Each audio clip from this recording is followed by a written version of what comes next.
Hello, Mark Crossfield here, and we've got Robert for another free YouTube swing lesson. Let's take a look.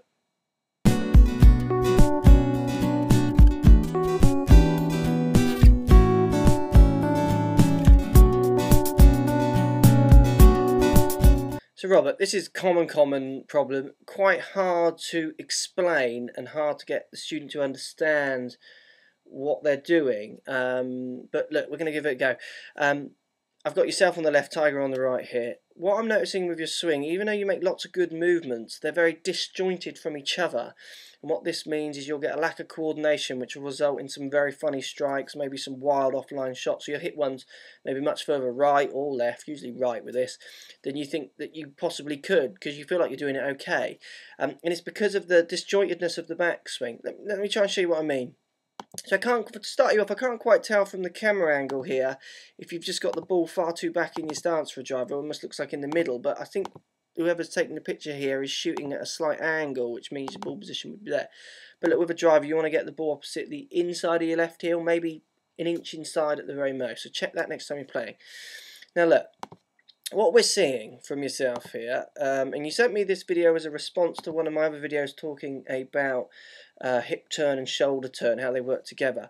What we see for yourself here as you make your backswing is we see not that much extension with your club or your arms. So what we see is a very early wrist hinge on your backswing. So if you compare that to someone like Tiger here, you're going to notice a big difference in the amount of wrist set on the backswing. So what I'm seeing from you is we've got lots of angle going on here in your wrists, okay, but at the same time we're seeing lots of hip turn. So your hip turn compared to Tiger at this stage is big. It's too much. Even your shoulders have turned too far at this stage. Then as we carry you on, what happens is you get this very short backswing. So if we get you up to the top of your backswing is there. So we get this very short backswing. Now what I mean by short backswing, if you look at Tiger, you're going to say, well look, my club shaft looks the same as Tiger's. Well it does, but look where his hands have got to. I mean, his hands are almost over his right foot. Your hands are nowhere near that. So what we're seeing is big hip turn. You can see this by the amount the right knee's buckling out and the left knee's going. Massive shoulder turn. So we see a lot of your back. So you've got as equal amount of shoulder turn as Tiger Woods, but your hands haven't gone anywhere. So your hands are not really sinking in any way to that amount of body turn. So for instance, if I was to make that amount of body turn, my arms would kind of be here and the club would be getting down here somewhere.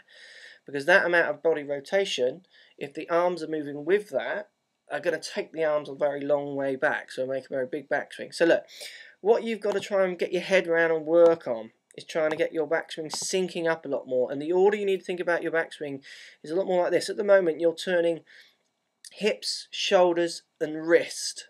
Okay, you need to be thinking of starting your backswing a little bit more with your arms and getting a little bit of extension. So trying to make sure as you make your backswing, you're not turning your hips and shoulders so early. What you're doing is trying to set the club behind you. So try and get the extension where at this point hips haven't really done much, shoulders doesn't need to turn that much at this stage, and the club is set behind you rather than so much up in the air. And then from this stage onwards, when your left arm is around parallel to the ground, then you can start putting in that little bit of hip and shoulder turn that you need just to set the backswing. You've got to try and feel that you're actually getting your hands to actually complete the backswing. What that will do is it'll just sink your arms, your hips and your shoulders up a lot more on the backswing, so you'll get a lot more of a coordinated impact. I hope that helps. It's not the best explanation. It's the kind of thing I'd rather get my hands on you and manipulate to show you what I mean, because that's a difficult one to explain. But I think the pictures there show it up. I mean, the biggest problem you've got there is look at your arms. They're just nowhere near completing where your body's done far too much. So kind of put it in a nutshell, you need to get your body doing a lot less, and you actually need to try and get your arms doing a lot more, which means then for you, they're ending up doing about the same amount. They're synced together a lot more, where at the moment, body's doing loads, arms aren't doing hardly anything, lots of wrists, create this very short, stuck backswing. Now, I hope that helps. Give us an email or post a comment, let me know if that makes sense. If it doesn't, I'll try and explain it in a different way. And if you have a practice of it, post me another video and we'll have another look. But I hope that helps, guys. Any comments, post below, and we'll see you in the next video. Thanks for watching.